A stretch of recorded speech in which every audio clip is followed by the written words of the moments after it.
Hello students, welcome to the Professor Alok's Physics classes, and this is Professor Alok with you.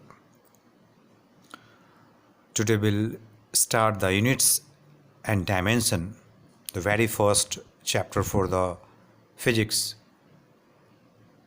But हम इसके पहले mathematical tools को देखे थे, ख़ास तौर पे हम डिफरेंशिएशन और इंटीग्रेशन को देखा था, जो बहुत ही ज़रूरी था आगे की फिजिक्स को पढ़ने के लिए. बेसिकली आगे मीन्स आगे जब हम कैनेमैटिक्स में जाएंगे और वहाँ पे हमें डेरिवेशंस करने होंगे कैनेमैटिक इक्वेशंस की, तो हमें वहाँ पे ज़रूरत पड़ेगी और आप उसको फील कर पाएंगे कि क्यों हमने डिफरेंशिएशन और इंटीग्रेशन को पहले पढ़ा है. ओके, सो चलिए अब इस चैप्टर की बात करते हैं. तो यूनिट्स एंड डायमेंशन, बेसिकली हम इस चैप्टर्स को हम दो पार्ट में बांट देते हैं. एक यूनिट्स एंड डायमेंशन रहेगा एंड दूसरे रहेंगे एरर्स एंड मेजरमेंट्स. तो हम एरर्स एंड मेजरमेंट्स की बात हम बाद में करेंगे, पहले हम यूनिट्स एंड डायमेंशन को लेके बातें करते हैं. अब जैसा कि मैं आपको बता दूं कि भाई एक अथॉरिटी है all over the world, you can से इंटरनेशनल एग्रीमेंट से एक अथॉरिटी है जिसे हम बोलते हैं, एब्रिवेटेड फॉर्म इज CGPM, जिसे हम इंग्लिश में बोलते हैं general conference on weight and measures. Actually इनका फ्रेंच नेम है कॉन्फ्रेंस जनरल डी पोएट्स एट मेजर्स इन फ्रेंच. तो इस अथॉरिटी को इंटरनेशनल एग्रीमेंट से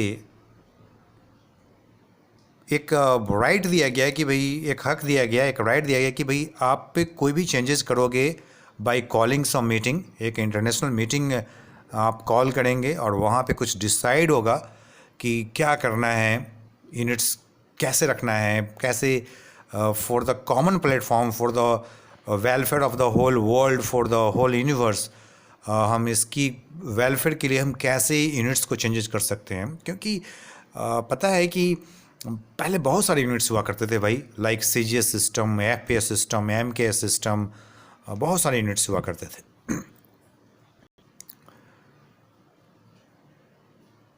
अगर आप किसी अलग लोकेशन में जाओगे तो वहाँ के अलग यूनिट्स हुआ करते हैं. मतलब आप देखोगे कि वहाँ पे आप सब्जी मार्केट में अलग अलग तरीके से बोले जाते हैं कि एक 250 ग्राम को कहीं कुछ और बोले जाते हैं, 1 kg को कहीं सेर, कहीं कुछ अलग अलग तरीके से कुछ बोला जाता है.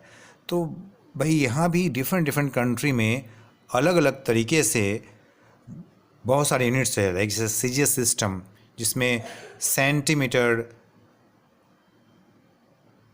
लेंथ में, मास में ग्राम, टाइम को सेकेंड में मेजरमेंट किया जाता है.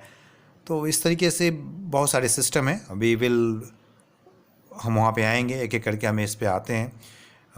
FPS सिस्टम में आप देखोगे कि भाई वहाँ पे फुट, पाउंड एंड टाइम होते हैं. फुट मींस लेंथ के लिए फुट होते हैं, मास के लिए पाउंड होते हैं. आज भी हम जब बर्थडे केक लेने जाते हैं तो हमसे पूछा जाता है कि भाई आप कितने पाउंड की केक चाहते हैं, 1 पाउंड, 2 पाउंड, 3 पाउंड, 4 पाउंड, कितने पाउंड की आप चाहते हैं. तो पाउंड मीन्स मास को लेकर के almost 460 gram is equal to 1 pound, मतलब लेस देन हाफ kg. तो लेस देन हाफ kg होते हैं. फोर्स का जो यूनिट होता है FPS सिस्टम में एक्चुअली वो होता है पाउंडल, जबकि फोर्स का जो यूनिट CGS सिस्टम में होते हैं वो होते हैं डायंस. जबकि एनर्जी का CGS सिस्टम में जो यूनिट होता है वो उसे अर्ग्स बोलते हैं. वही FPS सिस्टम में जो एनर्जी का यूनिट होता है उसे फुट पाउंडल बोलते हैं. तो आप देख लो, ये बहुत ही अच्छा है. फोर्स और एनर्जी एक काफ़ी अच्छा यूनिट्स होते हैं, आमतौर पे काफ़ी बार रिपीट होते रहता है हमारे पास.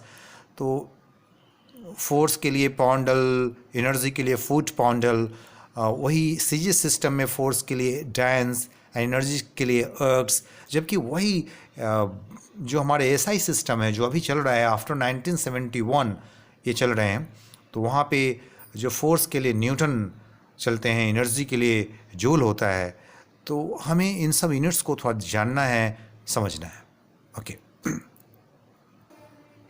हम एक एक करके थोड़ा देख लें. CGS सिस्टम, और it is also known as the Gaussian system.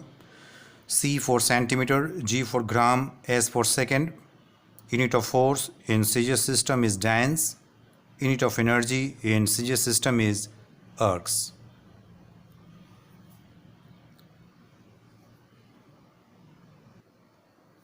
Similarly, FPS system, actually it is, F stands for the foot, this stands for the foot, and what do you mean the P stands for the pound. आज भी birthday cake लेते हैं तो जैसा हमने बात किया अभी कि पाउंड में ही बोलने पड़ते हैं भाई, यहाँ पे कितने चल रहा है बातें कि भाई आप कभी हाफ़ के जी से क्या 1 kg बोलते हो, लेकिन एक्चुअली हाफ़ के जी के आसपास होते हैं 1 pound 460 ग्राम। तो it is the FPS system, foot pound second system. Time के लिए सेकेंड ही है, टाइम के लिए सीजी सिस्टम में भी सेकेंड का ही यूज करते हैं। जबकि अगर फोर्स का यूनिट इसमें देखा जाए, what is the energy, what is the unit of the force, तो हम फोर्स के लिए जो इसमें ख़ास तौर पे इस्तेमाल करते हैं यूनिट ऑफ फोर्स इज़ क्या होता है भाई, अभी मैंने बात किया, इट इज़ द पाउंडल। फोर्स के लिए यूनिट है वो पाउंडल है। और जबकि एनर्जी के लिए जो यूनिट होता है FPS सिस्टम में, and that is known as the foot poundal, as it is the foot poundal. तो poundal and foot poundal CGS system में हमने देखा। सीजीएस सिस्टम में जो एनर्जी के यूनिट होते हैं वो अर्ट्स होते हैं, और जबकि जो फोर्स का यूनिट होता है वो डैंस होता है। But in FPS system the unit of force is poundal and energy is foot poundal. AMKS system की बात कर सकते हैं भाई यहाँ पे, can we write here another system is AMKS system। क्या होता है भाई AMKS system में, M stands for meter। M क्या है भाई, it stands for meter, मतलब लेंथ के लिए मेजरमेंट करना हो तो लेंथ का मेजरमेंट हमें करना है तो हो जाएंगे मीटर, और मास के लिए किलोग्राम, मास के लिए आएंगे किलोग्राम। थोड़ी और लाइन बड़ा कर दो भाई, इट इज़ किलोग्राम। और टाइम के लिए एज यूजुअल सेकेंड ही रहेंगे। ओके, अगर हम यहाँ भी बात करते हैं कि भाई नहीं फोर्स का यहाँ पे क्या यूनिट होता है, तो what do mean the unit of force in this system, तो यहाँ पे जो फोर्स का जो यूनिट होता है that is the special unit, and that is of course newton. Here it is newton. Okay, and for energy का जो यूनिट होता है एंड डैट इज़ जूल।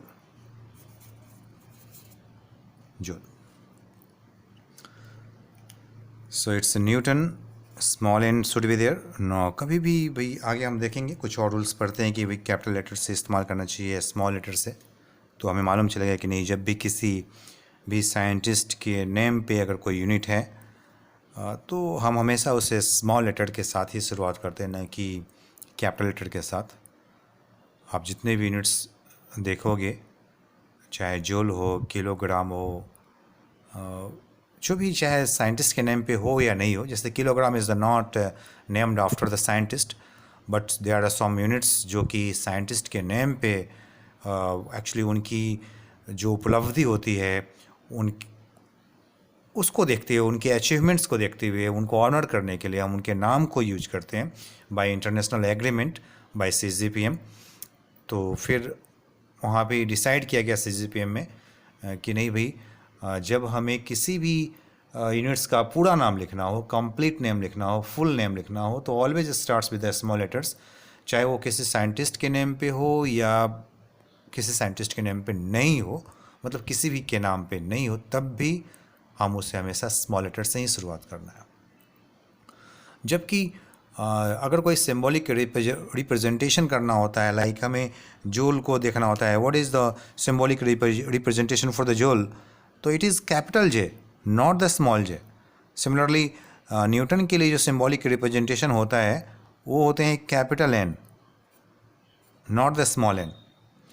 तो जब हम सिंबॉलिक रिप्रेजेंटेशन की बात करते हैं किसी भी यूनिट के लिए, तो अगर वो साइंटिस्ट के नेम पे है, if any unit is named after the scientist because of the some achievements, because of some honour giving to the scientist, तो वहाँ पे हम उनके नाम को जो सिंबॉलिक रिप्रेजेंटेशन आएगा वहाँ पर कैपिटल लेटर से यूज करेंगे। ये आपको ध्यान देने वाली बात होगी और वेरी इंपॉर्टेंट थिंग। तो भैया अलग अलग कंट्री में, पूरे वर्ल्ड के अलग अलग कंट्री में अलग अलग सिस्टम चला करते थे। कहीं पे सीजीएस चल रहा है, कहीं एफए चल रहा है, कहीं एमके सिस्टम चल रहा है। जबकि इधर लास्ट 50 सालों में, 60 सालों में आप देखोगे कि काफ़ी इम्प्रूवमेंट साइंटिफिकली सभी कंट्री के जो साइंटिस्ट है वो मिल करके कुछ काम करते हैं। जैसे आप देखो कि हमारे बहुत सारे इंडियन साइंटिस्ट हैं, वो अमेरिका में काम करते हैं, नासा में काम करते हैं और भी कहीं कहीं इंटरनेशनल जगह पे काम करते हैं। तो एक कॉमन प्लेटफॉर्म होना चाहिए। आपने देखा कल्पना चावला जो नासा की तरफ से गई थी अंतरिक्ष में, तो हमारे पास एक कॉमन प्लेटफॉर्म होना चाहिए जहाँ से हम एक कॉमन वेलफॉर्म के लिए, पूरे वर्ल्ड के वेलफॉर्म के लिए काम कर सकें। तो इसके लिए फिर डिसाइड किया गया बाय सीजीपीएम कि हमें एक कॉमन यूनिट का नाम रखना चाहिए। भाई एक कॉमन यूनिट में सभी जगह होल वर्ल्ड में ये कॉमन यूनिट्स की पढ़ाई करनी चाहिए, उसी से सबको जाना चाहिए। तो आफ्टर 1971, इनफैक्ट 1971 में the general conference of weights and measurements की एक मीटिंग हेल्ड हुआ और जिसमें एक नया सिस्टम बनाया, जिसको हम ऐसे तो बोल सकते हैं it is the international system of units, but in French this is named as लीस सिस्टम इंटरनेशनल डे यूनाइट्स इन फ्रेंच। तो एक इंटरनेशनल सिस्टम ऑफ यूनिट्स की बात हम करते हैं और जो आफ्टर 1971 प्रचलन में है। और लेकिन बाकी सब यूनिट्स को हम भूले नहीं हैं। आज भी हम बहुत सारी बातें हम एफपीएस में भी करेंगे और सीजीएस में भी करते हैं, सीजीएस सिस्टम में भी बातें करते हैं।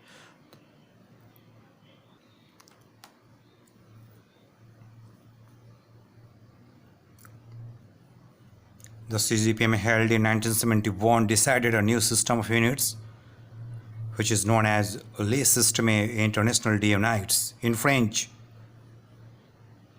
an international system of units in English. International system of units में हमें समझना है कि कैसे यूनिट्स फॉर्म हुए। तो इंटरनेशनल सिस्टम ऑफ यूनिट्स में कुछ इम्पॉर्टेंट थिंग्स डिसाइड किया गया, जिसमें है कि देयर आर 7 फंडामेंटल और basic units and 2 supplementary units.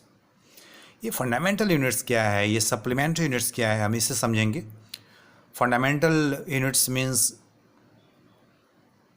वैसे यूनिट्स जो एक दूसरे से, वैसे quantity fundamental, there are 7 fundamental units और फंडामेंटल क्वांटिटीज़, फिजिकल क्वांटिटी।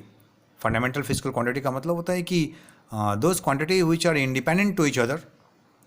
मतलब इस तरह के क्वांटिटी को फॉर्म करने के लिए हमें इन्हें एक दूसरे की आवश्यकता नहीं होती है, ये इंडिपेंडेंट होते हैं एक दूसरे से। बाकी जो इन 7 फंडामेंटल क्वांटिटीज़ के बाद जो भी क्वांटिटीज़ हैं, उनको फॉर्म करने के लिए, उनको बनाने के लिए हमें इनकी ज़रूरत पड़ती है। इनमें से किसी 2 का या मोर देन 2, 3, 4, 5, 6 कितना भी नंबर हो सकते हैं, बट लेस देन 7। तो इन सब क्वांटिटी की हमें ज़रूरत पड़ती है। साथ में कुछ और क्वांटिटी की ज़रूरत पड़ती है जिसे हम सप्लीमेंट्री यूनिट्स भी कहते हैं, सप्लीमेंट्री फिजिकल क्वांटिटीज़ भी बोलते हैं, जो कि प्लेन एंगल और सॉलिड एंगल के लिए यूज किया जाता है। लेकिन इन्हें ख़ास तौर पे थोड़ी एक अलग कैटेगरीज में रखे हैं। हम सप्लीमेंट्री यूनिट बोला है, फंडामेंटल यूनिट से बाहर रखा है 2 सप्लीमेंट्री यूनिट्स को, क्योंकि इनकी कुछ प्रॉपर्टीज़ होता है जो सिर्फ इनमें मिलते हैं। इसको हम एक एक करके डिस्कस करते हैं।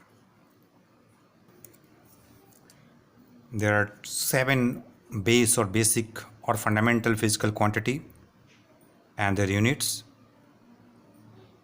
Also 2 supplementary physical quantities and their units.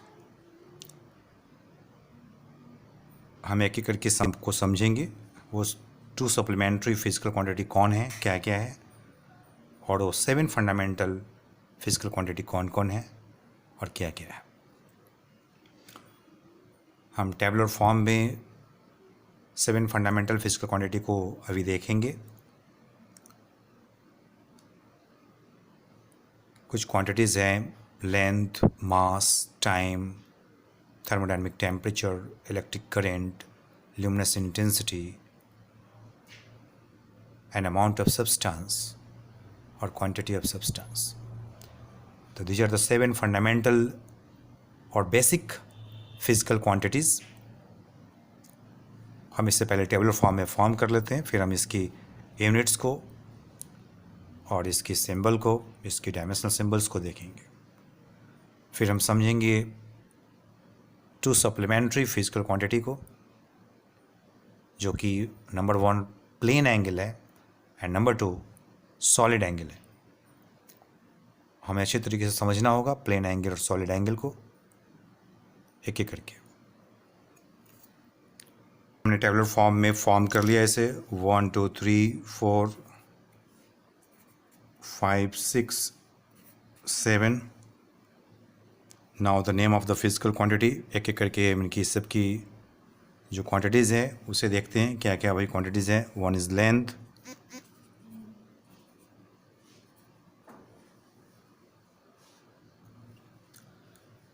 Mass, first length, mass, time, thermodynamic temperature.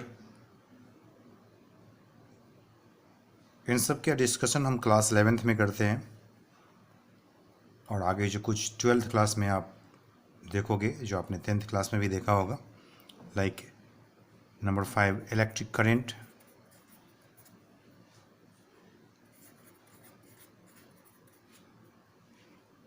Luminous intensity जो कि ऑप्टिक्स में आएगा, लाइट में आएंगे, तो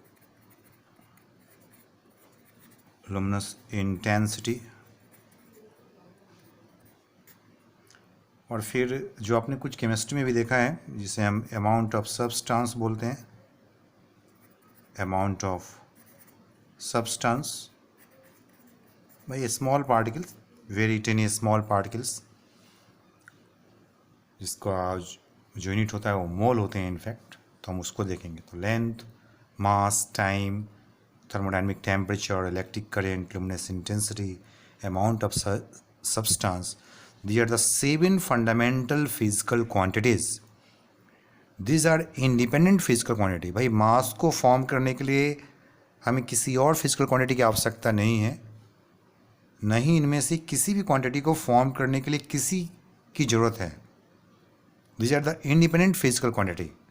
जो इंडिपेंडेंट होते हैं हम उसे ही फंडामेंटल फिजिकल क्वांटिटी बोलते हैं। और इसकी यूनिट को लिखना है, unit name is the, length के लिए क्या होता है यूनिट वही, तो इट इज़ मीटर। लेकिन जब भी आप मीटर लिखोगे always with the small letters, never with the capital. ये बात बहुत इंपॉर्टेंट है और डेट्स भाई मैं आपके साथ में लिख रहा हूँ मीटर। और जो मास है, मास के लिए जो ऐसा सिस्टम में है वो ग्राम नहीं है, that is the kilogram. The के शुड बी स्मॉल, के कैपिटल नहीं होना चाहिए भी, इट शुड, के शुड बी स्मॉल, तो kilogram, okay that's it, kilogram. Similarly time के लिए जो small S, second, thermodynamic temperature, आमतौर पे आप देखते हो थर्मोडायनेमिक टेम्परेचर्स के लिए डिग्री सेल्सियस, फ़ारेनहाइट इस्तेमाल करते हैं, बट ये जो फ़ारेनहाइट, डिग्री फ़ारेनहाइट होते हैं वो एफपीएस सिस्टम में होते हैं और डिग्री सेल्सियस सीजीएस सिस्टम में होता है।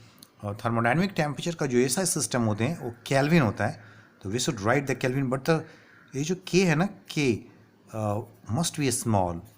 तो जितने भी नेम लिखना है सभी स्मॉल लेटर्स होना चाहिए।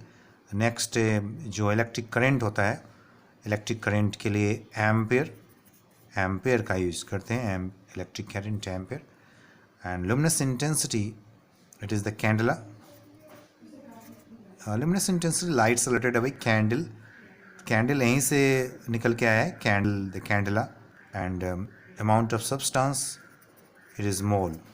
अब इसकी यूनिट की सिंबल की बात करते हैं, तो जब भी कोई, हम यहाँ पे कुछ खास बात मैं बताऊँगा कि इसमें कुछ फिजिकल क्वांटिटी ऐसे हैं जिसकी यूनिट को उनके हम कुछ साइंटिस्ट के नेम पे रखे हैं, लाइक केल्विन एंड एम्पेयर। बाकी सब किसी भी पर्सन्स के नेम पे नहीं है। लाइक मीटर, तो मीटर के लिए हमने क्या इस्तेमाल करना है भाई, तो small M, simply small M. Kilogram के लिए इस्तेमाल क्या करना है भाई, स्मॉल के जी। सेकेंड के लिए स्मॉल एस, ऑफ कोर्स आप ऐसे लिखोगे, अदर साइज से पता चलेगा। केल्विन, और ये जो केल्विन है तो एक साइंटिस्ट के नेम पे है। मैंने अभी कहा था पहले कि जब भी कोई भी यूनिट किसी साइंटिस्ट के नेम पे होते हैं, उनकी अचीवमेंट्स को देखते हुए उनको ऑनर करने के लिए, तो just for the sake of their honour हम इनकी जो सिंबॉलिक रिप्रेजेंटेशन होता है उसको हम कैपिटल लेटर से यूज करते हैं। तो this is very important. Ampere, ampere के लिए कैपिटल ए का इस्तेमाल करना है। और बाकी कैंडला, दिस आर नॉट, ये दोनों जो केल्विन और एम्पेयर है ये दोनों ही साइंटिस्ट के नेम पे। बाकी जो कैंडला, ये it is not the name of any scientist, small C D. And mole, mole is also not the name of the any scientist, तो it is small M O L.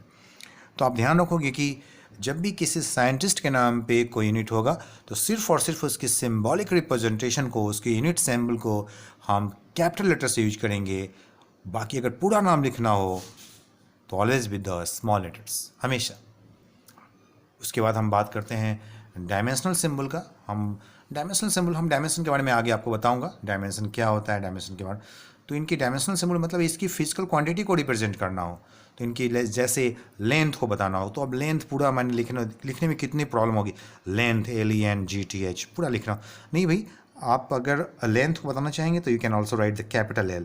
मास के लिए you can use capital M। Time के लिए you can use capital T। Thermodynamic temperature के लिए T है, लेकिन T already time के लिए आ चुका है, तो अब यहाँ से ये जो इनकी यूनिट सिंबल है उसको यूज कर सकते हैं। थर्मोडायनेमिक टेम्परेचर के लिए डायमेंशनल सिंबल जो होता है वो कैपिटल K बोल सकते हैं। इलेक्ट्रिक करंट के लिए आप A बोल सकते हैं, लेकिन साथ में एक और आपके पास ऑप्शन भी है, कैपिटल I बोल सकते हैं इलेक्ट्रिक करंट के लिए। तो A और I, ओके। और लुमिनस इंटेंसिटी ऑफ कोर्स ये CD रहेगा इसके लिए।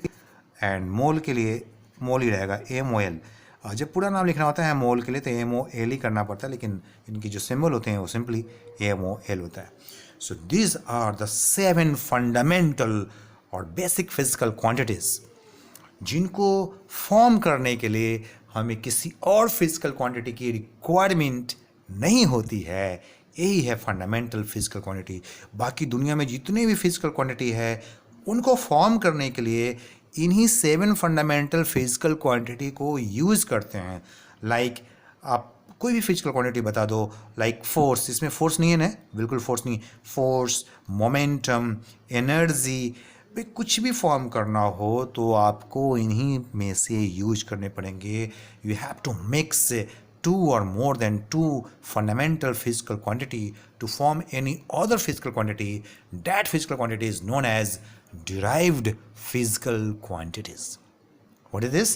Derived physical quantities means derived physical quantity वो क्वांटिटी होता है जिनको फॉर्म करने के लिए हम 2 और more than 2 fundamental physical quantity को यूज करते हैं। यस, 2 और more than 2 fundamental physical quantities को यूज करते हैं। और वो फंडामेंटल फिजिकल क्वांटिटी कौन कौन सा है, तो वो है length, mass, time, thermodynamic temperature, electric current, luminous intensity and amount of substance। और इनकी corresponding units को भी हमने देखा है। बात करते हैं supplementary physical quantities and their units की। यहाँ पे हमारे पास 2 supplementary physical quantity है, number 1, number 2। and supplementary physical quantities are क्या क्या है भाई? One is plane angle and other is solid angle। भाई हमें समझना होगा, हम इस बात पे अच्छे से डिस्कस करेंगे बहुत बेहतर तरीके से सॉलिड एंगल को लेकर के। और प्लेन एंगल को आप पहले से समझते हो, थोड़ी बहुत जानते हो, मैं उसको एक बार ब्रीफ करूँगा।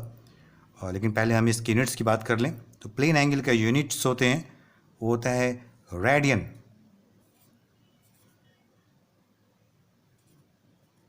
रेडियन सिंबॉलिक रिप्रेजेंटेशन जो यूनिट सिंबल होते हैं that is RAD, red, RAD in fact. And steradian, other is the steradian, इसका जो यूनिट होता है फुल नेम स्टेरेडियन। और इसका जो सिंबॉलिक रिप्रेजेंटेशन होता है वो स्मॉल SR होता है। तो rad, it is rad, okay, it is rad. Once again I can write it here, rad and steradian. It is radian, not clear? Yes, radian। So radian is the unit for the plane angle, stereoradian for the solid angle, rad, the unit symbol for the plane angle, SR for the solid angle. So finally, we have the 7 fundamental physical quantities as well as we have the 2 supplementary physical quantity. But भाई देखो यहाँ पे supplementary physical quantity वाले जो हमने table form किया है इसमें हमने कहीं पे डायमेंशनल सिंबल की बात नहीं किया है. Actually dimension is defined only for the fundamental physical quantities. It does not define for the supplementary physical quantity. हम डायमेंशन को समझेंगे और फिर मैं वहाँ पे स्ट्रेसफुली आपको इस बात पे फिर से डिस्कस करेंगे कि why supplementary physical quantity are dimensionless. Supplementary physical quantity क्या है अभी? डायमेंशन लेस होते हैं, इनका कोई डायमेंशन नहीं होता है. सिर्फ फंडामेंटल फिजिकल क्वांटिटीज का ही डायमेंशंस होते हैं. राइट? ओके भाई, हम प्लेन एंगल और सॉलिड एंगल को समझेंगे, बहुत अच्छी तरीके से समझेंगे, लेकिन इससे पहले हम कुछ ड्राइव्ड फिजिकल क्वांटिटीज़ के एग्जांपल्स देख लेते हैं. भाई कैसे हम किसी फिजिकल क्वांटिटी को फॉर्म करते हैं, कैसे उसमें हम फंडामेंटल फिजिकल क्वांटिटी को मिक्स करते हैं, मिलाते हैं, और फिर कैसे एक दूसरा प्रोडक्ट बनता है, एक फाइनल रिजल्ट क्या तैयार होता है, हम उसको भी देखते हैं. तो next is derived physical quantities. So supplementary physical quantity are dimensionless, as dimension is defined for the fundamental physical quantity only.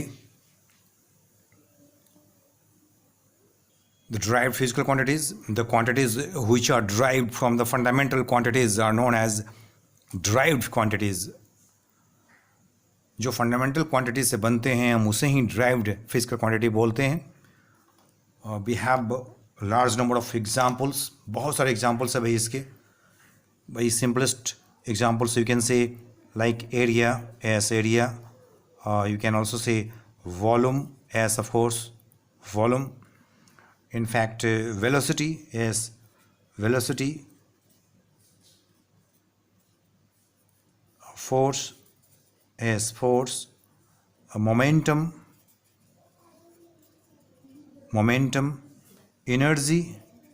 There are different forms of energy: kinetic energy, potential energy, rotational energy. There are lots of forms of energy: sound energy, heat energy. All forms of energy are derived physical quantities.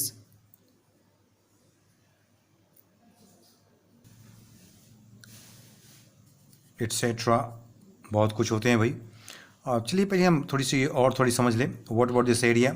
एक अगर हम area की बात करते हैं तो कैसे area कैसे बनते हैं. ओके, एरिया मीन्स सपोज करो कि भाई एक स्क्वायर का एरिया है तो साइड स्क्वायर, किसी रेक्टेंगल का एरिया है लेंथ इंटू विड्थ. तो लेंथ हो या विड्थ हो, है दोनों ही लेंथ का ही पार्ट है. Okay, means length into length. Yes, of course you can say length और into length is the area. ऐसा हो सकता है, बिल्कुल हो सकते हैं भाई. लेंथ इंटू लेंथ, अब पूरा लेंथ लिखना थोड़ा अजीब लगता है, मतलब बहुत ज़्यादा लिखना पड़ता है इनफैक्ट.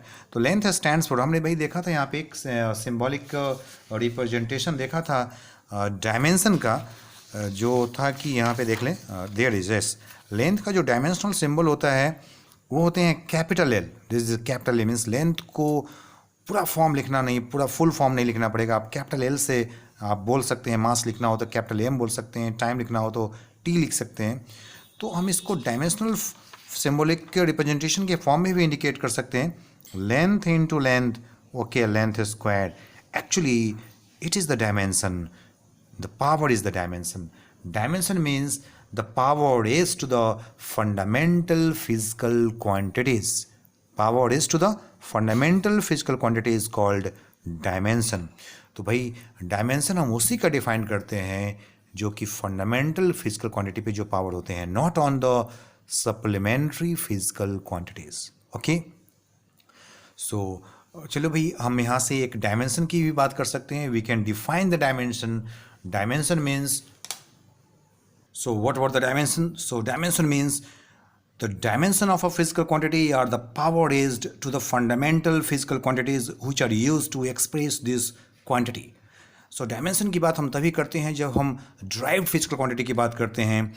ड्राइव्ड फिजिकल क्वांटिटीज़ की बहुत सारे एग्जांपल्स होते हैं। जो भी क्वांटिटी आप फंडामेंटल के अलावा, फंडामेंटल फिजिकल क्वांटिटी के अलावा जितने भी क्वांटिटीज़ को आप इमेजिन करोगे, जो भी क्वांटिटीज़ आपके सामने में आएगा, all are derived physical quantities and all have some certain dimensions.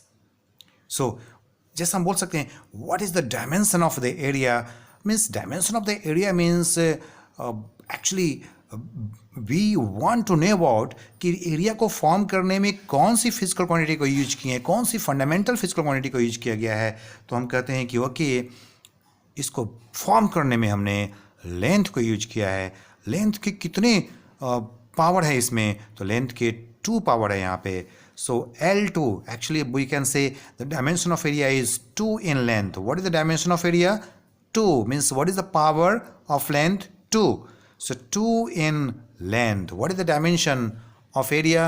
We can say 2 in length. 2 in length means power is 2. 2 is the dimension. That's it. So कुछ और एग्जांपल्स कर लेते हैं। लेकिन जैसे वॉल्यूम, हमारा एक एग्जांपल है वॉल्यूम। भाई वॉल्यूम की डायमेंशन क्या है? और यहाँ पे अभी एक बात और मैं ऐड करूँगा कि भाई जब डायमेंशन को बताना होता है तो we can also write okay what is the dimension. तो व्हाट इज द डायमेंशंस की जगह पे we can close it by the square bracket. इसका मतलब जब भी किसी भी फिजिकल क्वांटिटी को आपने अगर स्क्वायर ब्रैकेट के अंदर रख दिया है, इसका मतलब ये है this is the automated question to the area, what is the dimension of area. So we can say the dimension of area is L2। और इसको भी ऐसे आप स्क्वायर ब्रैकेट के अंदर में लिखोगे तो एक रिप्रेजेंटेशन है।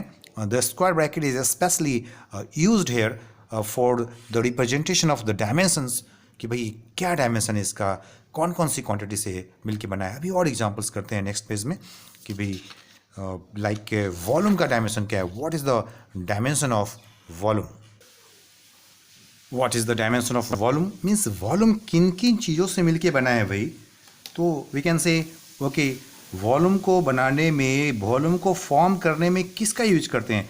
भाई आपको पता है वॉल्यूम कैसे बनते हैं? भाई वॉल्यूम ऑफ द किसी भी शेप का जो वॉल्यूम होती है उसका यूनिट क्या होता है? We can say it is the cubic metre. Cubic metre means length into height. जैसे कोई क्यूबॉइड है तो उसका वॉल्यूम क्या यूनिट क्या हुआ है? Cubic metre. Metre into metre. Yes, of course.